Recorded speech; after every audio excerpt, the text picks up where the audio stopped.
ஏன்னா ஒரு பெரிய ப்ராசஸ் இந்த படம். எல்லாருக்கும் வணக்கம். இதே ஸ்டேஜில் இதே செட்டப்பில் ஒரு ஆட்டோ சங்கர்னு ஒரு ப்ரெஸ் மீட்டில் என்ன எல்லோரும் பிடிச்சி நிறைய திட்டினீங்க.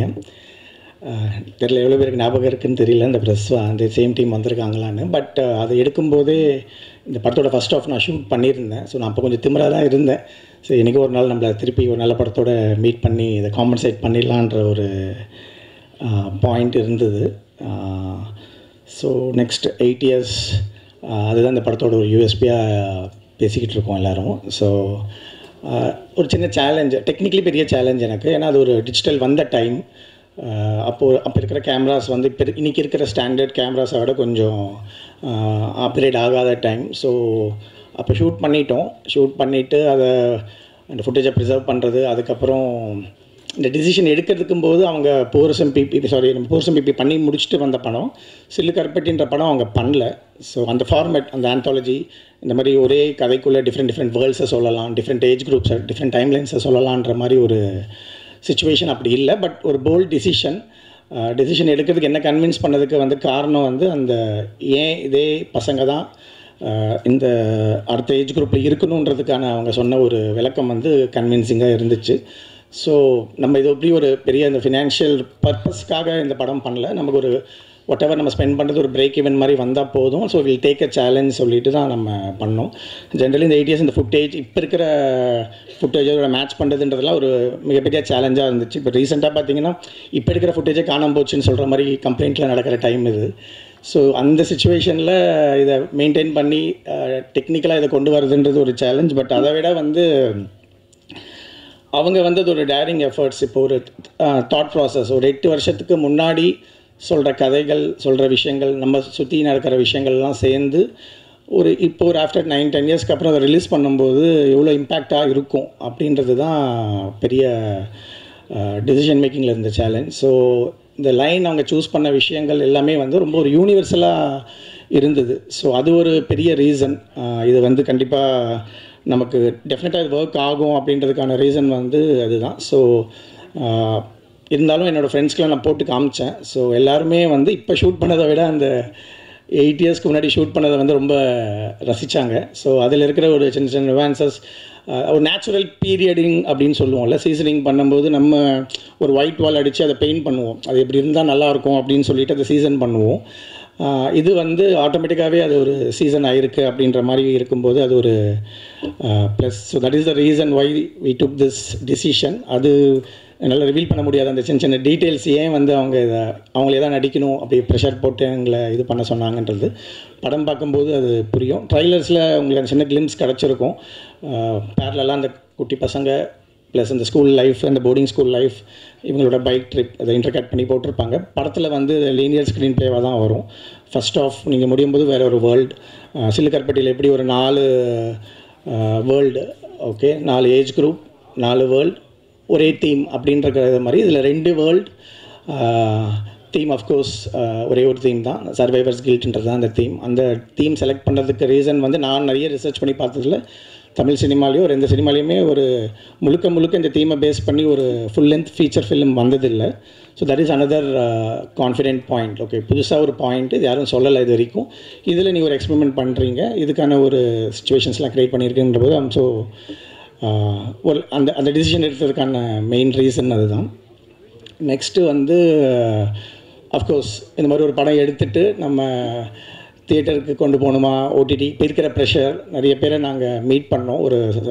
ஒரு கமர்ஷியல் கட் மாதிரி ஒரு 3-4 minutes எடுத்துகிட்டு போய் நிறைய பேர்கிட்ட எல்லாம் காமிக்கும்போது டிஃபால்ட்டாகவே எல்லாருமே இதெல்லாம் ஃபீல் குட் ஃபிலிம், தியேட்டருக்கெலாம் வரமாட்டாங்க, நீங்கள் வந்து ஸ்ட்ரைட்டாக ஓடிடிக்கு போயிடுங்க அப்படின்ற மாதிரி ப்ரெஷர்லாம் வந்துச்சு. நானுமே நமக்கு அட்லீஸ்ட் நம்ம எப்பயுமே இந்த ஃபீல்டில் தான் இருப்போம். இந்த சைடில், இந்த வியாபாரம் சைட்லேயோ இந்த ப்ரமோஷன் சைட்லேயோ நமக்கு அவ்வளோ நாலேஜ் இல்லாதனால நானும் ஒரு மாதிரி அந்த நம்பி அந்த ட்ராவல் பண்ண ஆரம்பித்தேன். ஒரு ஜான்வரி எண்டில் எனக்கு காப்பி கொடுத்தாங்க. ஒரு 2 months அந்த மாதிரி, ஒரு 3 months அந்த மாதிரி எஃபர்ட்ஸ்லாம் போட்டு ட்ரை பண்ணிக்கிட்டு இருந்தோம். டைரெக்டாக ஓடிடிக்கு கொடுக்கறதுக்கான முயற்சி என்ன பண்ணலாம் அப்படின்னு. அப்போது நான் நம்பினது தான். ஏன்னா பிகாஸ் இன்றைக்கி தெரியும், கமர்ஷியல் படத்தில் இன்றைக்கி வயலன்ஸ் இல்லாமல் யாரும் படமே பார்க்குறதில்ல. 100 பேரை ஒரு படத்தில் 100 பேரை வெட்டினோன்னா அடுத்தது வந்து ஒரு 500 பேரை வெட்டினா அந்த படம் நல்லாயிருக்கும். யாருக்கு எவ்வளோ பட்ஜெட் இருக்கோ அவ்வளோ பேரை வெட்டி கொன்று அப்படி தான் நானுமே இப்போ சினிமாகிராஃபி பண்ணிக்கிட்டு இருக்கேன். ஸோ இன்றைக்கி அதுதான் ட்ரெண்டாக இல்லாட்டி என்ன அப்படின்னு பார்க்கும்போது அந்த பயம் எனக்கும் இருந்துச்சு. ஸோ ஒரு படம் ரீசெண்டாக எல்லாருக்கும் தெரிஞ்சிருக்கும், மஞ்சுமல் பாய்ஸ்ன்னு சொல்லி. அந்த படம் வந்து எனக்கு திருப்பியும் ஒரு நம்பிக்கை கொடுத்துச்சு. இல்லை மற்ற அவங்க லாங்குவேஜை விட இங்கே தமிழ் ஆடியன்ஸ் வந்து என்றைக்குமே இந்த மாதிரி படத்தை சப்போர்ட் பண்ணுவாங்கன்னு தெரிஞ்ச விஷயந்தான். அதை திருப்பி ஒன் டைம் ப்ரூவ் பண்ணியிருக்காங்க. மோர் கலெக்ஷன்லாம் கொடுத்து அந்த படத்துலையுமே கிட்டத்தட்ட எங்கள் கதைக்கு தகுந்த மாதிரி ஒரு எமோஷன் தான். அதில் ஹீரோயின்ஸோ கமர்ஷியல் ஆஸ்பெக்ட்ஸோ எதுவுமே கிடையாது. தின் லைன், ஒரு லைனை நம்பி அவங்க அழகாக மேக்கிங்கும் கிராஃப்டிங்கும் நம்பி ஒரு படம் எடுத்தாங்க. ஸோ எனக்கு ஒரு நம்பிக்கை வந்துச்சு. ஸோ அன்னிலேருந்து இந்த ஓடிடி விட்டுட்டு நம்ம தியேட்டர்ஸ்க்கு இதை தைரியமாக கொண்டு வரலாம் அப்படின்ற ஒரு டிசிஷன் எடுத்தோம். திருப்பி எல்லாருமே சொல்லுவாங்க ஃபேஷன் இஸ் அ சர்க்கிள் அப்படின்னு சொல்லுவாங்க. ஸோ என்றைக்குமே வந்து ஃபேஷன் ரிப்பீட் ஆகிட்டே இருக்கும். எவ்ரி ஒரு 20-30 இயர்ஸ்க்கு அப்புறம் ஒரு ரவுண்டு வந்துக்கிட்டே இருக்கும் அப்படின்னு சொல்லுவாங்க. நான் ஈரம் பண்ணும்போது அதை நான் ஃபீல் பண்ணேன். ஒரு 20 இயர்ஸாக எந்த பேய் படமும் வரல. ஃபஸ்ட் டைம் நாங்கள் ஈரம் பண்ணும்போது அது ஒரு பெரிய ட்ரெண்ட் செட்டர் ஆகி அன்னிலேருந்து நிறைய பேய் படங்கள்லாம் எடுக்க ஆரம்பித்தாங்க. திருப்பி அந்த செட் இப்போ முடிஞ்சு போச்சு. இப்போ ஃபுல்லாகவே ஆக்ஷன் வயலன்ஸ்னு போயிட்டுருக்கோம். நான் மேபி அந்த ஆக்ஷன் வயலன்ஸோட எண்ட் ஃபேஸில் இருக்கும்னு நான் எதிர்பார்க்குறேன். பிகாஸ் இப்போ ரீசெண்டாக வந்த ஃபீல் குட் ஃபிலிம்ஸ்லாம் மற்ற லாங்குவேஜஸ் வர தமிழில் திருப்பியுமே ரொம்ப சப்போர்ட்டிவாக பார்க்கறதுனால ஐ திங்க் அதுக்கான ஒரு ட்ரெண்ட் போய் ஒரு 80s 90s நமக்கு பிடிச்ச ஒரு பாலச்சந்தர் சாரோட ஸ்டைலில் படங்கள் அண்ட்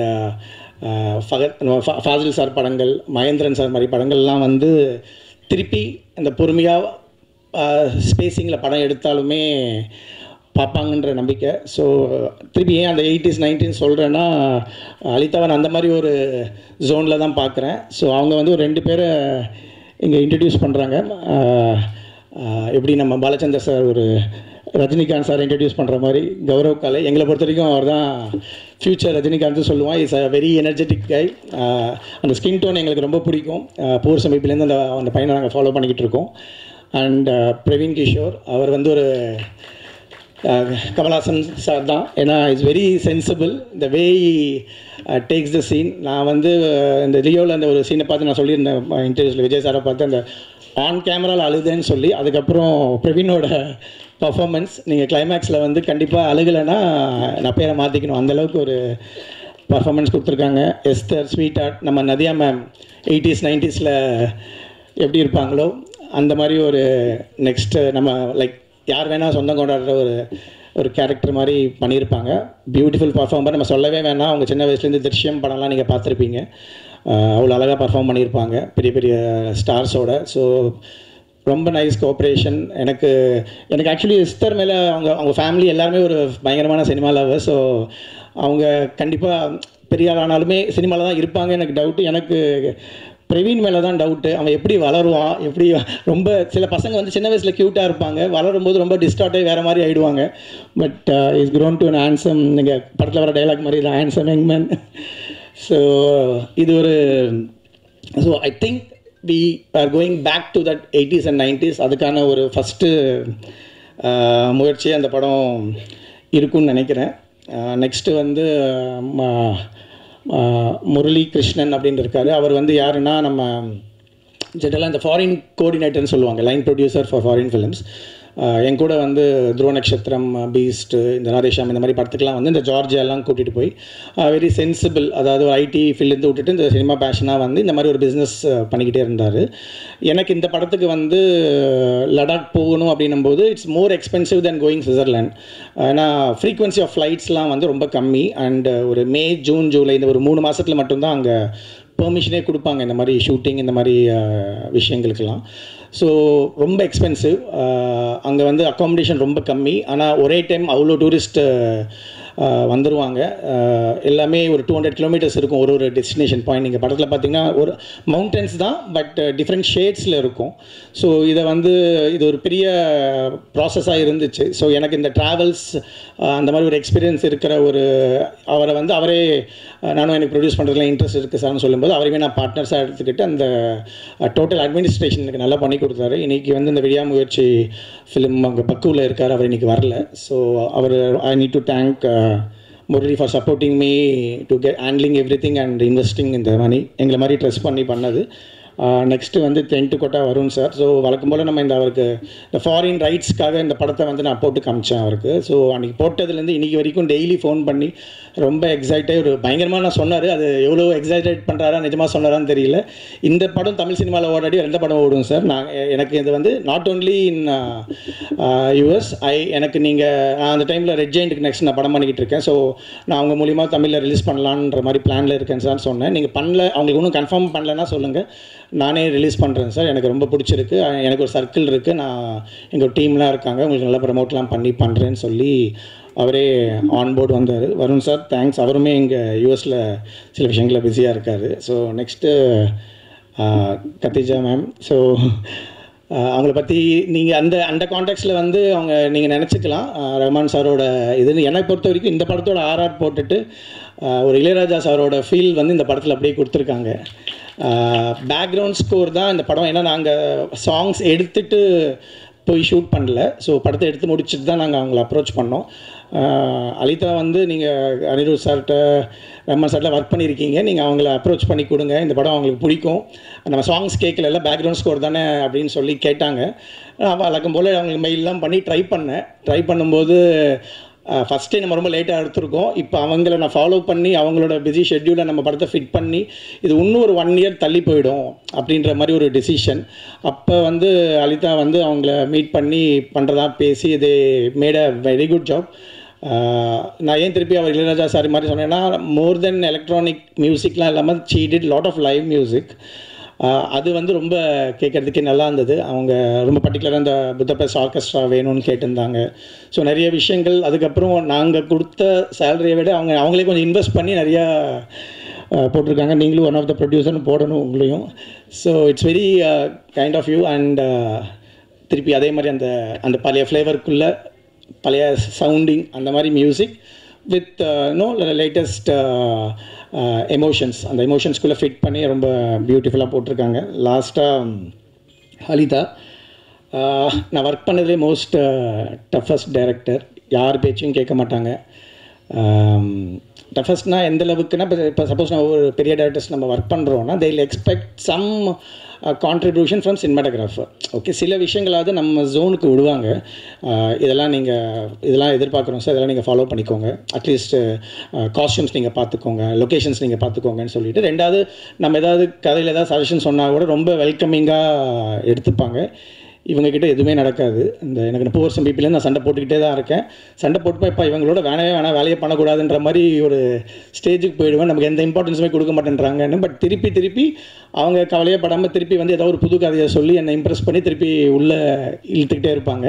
ஃபார் எக்ஸாம்பிள் இந்த சில்லுக்காட்டில் இந்த டர்ட்டில்ஸ்னு பண்ணதும் ஆகட்டும், அவங்க கூட அந்த ட்ராவல்ன்றது எப்பயுமே இருக்கும். பட் இப்பயுமே இந்த படத்துக்குமே நிறைய சண்டைலாம் நடந்தது. இது நம்ம டைம் ஆகிட்டுருக்கு, எப்படி டிசைட் பண்ணலான்னு கோவிட் வந்துச்சு இந்த மாதிரி. So she went there. அங்கே ஃபுல்லாகவே இப்போ நான் சொன்ன வந்து நாங்கள் மேலே ஷூட்டிங் பிளான் பண்ணி மேலே ஆரம்பிச்சுக்க ட்ரை பண்ணோம். இவங்க வந்து ஆஃப் சீசன், அதாவது மார்ச் ஏப்ரலில் அங்கே இருக்கவே முடியாது, அவ்வளோ கோல்டு கண்டிஷன்ஸ். ஸோ 2 மாதம் அவங்க தனியாக போய் இருந்து எல்லா லொக்கேஷன்ஸையுமே வந்து பின் பாயிண்ட்டாக பார்த்து நம்ம ஜஸ்ட் எடுத்துகிட்டு போய் கேமரா வைக்கிறது தான் வேறு. ஸோ இந்த விஷுவல் நல்லா இருக்குது அப்படின்னா இந்த படத்தில் அவங்க தான் ரெஸ்பான்சிபிலிட்டி. படம் வந்ததுக்கு நான் ரெஸ்பான்சிபிலிட்டி. எல்லா விஷுவல்ஸும் அவங்க போய் ஃப்ரேம் பண்ணுறதுலேருந்து எல்லாமே இஸ் வெரி கிளியர். நம்மளை வந்து எதுவுமே பண்ண விட மாட்டாங்க. எனக்கு தெரிஞ்ச எங்கள் எடிட்டர்ஸ்க்கெலாம் தெரியல அவங்க எப்படி அவங்களோட ஒர்க் பண்ணாங்கன்னு தெரியல. ஐ don't no Khadija how you handled her. Okay, so this is because is very clear. அவங்களே ஆர்ட் டைரக்ஷன் பண்ணுவாங்க. இப்போ ஆர்ட் டைரக்டர்னு சொல்லிட்டு நிஜமாகவே ஒரு ஆர்டிஸ்ட் அவர். இந்த படத்தில் அந்த ஆர்டிஸ்ட் ரெலவன்ஸ் இருக்குது. நிஜமாக அந்த வரைஞ்ச விஷயங்கள் தான் அந்த ஆர்டிஸ்ட்னு சொல்லி அவங்க நிஜமாக ஒரு ஆர்ட் டைரக்டரோட போஸ்டிங் கொடுத்துருப்பாங்க. மற்றபடி இந்த சீன் செட்டிங்ஸ்க்கு தேவைப்படுற காஸ்டியூம்ஸ் எதுவாக இருந்தாலுமே she'll do herself. I don't know, that is how she. Because எனக்கு சிலுக்கரைப்பட்டி முடிஞ்சதுக்கப்புறம் எனக்கு நிறைய பேர் ஃபோன் பண்ணி அவங்களோட படம் பண்ணணும்னு கேட்டாங்க. அவங்களை கன்வின்ஸ் பண்ணுறது ரொம்ப கஷ்டம். ஸோ யாராவது ஒருத்தங்க எனக்கு படம் பண்ணி கொடுக்க சொன்னாங்க, பண்ண மாட்டாங்க. அவங்களுக்கே பிடிச்சாதான் படம் ஒத்துப்பாங்க. அது ஃபுல் கண்ட்ரோல் அவங்க கேட்டுருவாங்க. இப்போ பட்ஜெட்லாம் எதுக்கு நம்ம ஏன் இவ்வளோ காசுலாம் நம்ம கேட்கவே முடியாது. அவங்க சொல்லுவாங்க, சரி காஸ்டியூம்ஸ் ஏதோ ஒரு பெரிய பில்லு கேட்க போகிறாங்கன்னு நினச்சி நம்ம கேட்போம். அவர் 10,000 ரூபாய் கொடுங்க சார் அப்படின்வாங்க. போய் டெல்லிக்கு போயிட்டு இந்த படத்தோட எல்லா காஸ்டியூமே ஒரு கடையில் போய் பார்த்து வாங்குகிற ஒரு டைப்பு. ஸோ இது ஒரு இன்ஃபர்மேஷனாக கொடுக்குற நாளைக்கு அவங்களோட யாராவது படம் பண்ணணும்னு நினச்சிங்கன்னா ஃப்ரீயாக விட்டுறணும், ஃப்ரீடம் கொடுக்கணும். அவங்க ஒரு போயிட்ரியாக ஒரு விஷயத்த கொடுப்பாங்க. இன்னும் இந்த போயிட்ரி நம்புறவங்களுக்கெல்லாம் வந்து இது ஒரு சுச்சுவேஷன். நான் நிஜமாகவே ஒரு நாள் ரொம்ப டென்ஷனான ஒரு சுச்சுவேஷன். எனக்கு வந்து குழந்த ப்ரெக்னெண்ட்டாக இருக்காங்க ஒய்ஃபு. நான் ஒரு 20 days மார்ஜினை வச்சுக்கிட்டு கிளம்பி போயிட்டேன். ஸோ 20 daysக்கு முன்னாடி நம்ம ரிட்டர்ன் வந்துடுறேன் நான் சொல்லி, அவங்க டாக்டர்ஸ் டேட் கொடுப்பாங்களே, ஸோ ஓகே அப்படின்னு சொல்லிட்டு நான் கிளம்பி வந்துட்டேன். ஸோ கரெக்டாக பார்த்தீங்கன்னா அந்த ஒரு 20 நாளுக்கு முன்னாடி அவன் பிறந்துட்டான். என்ன அவசரம்னு தெரியல, பிறந்துட்டான்.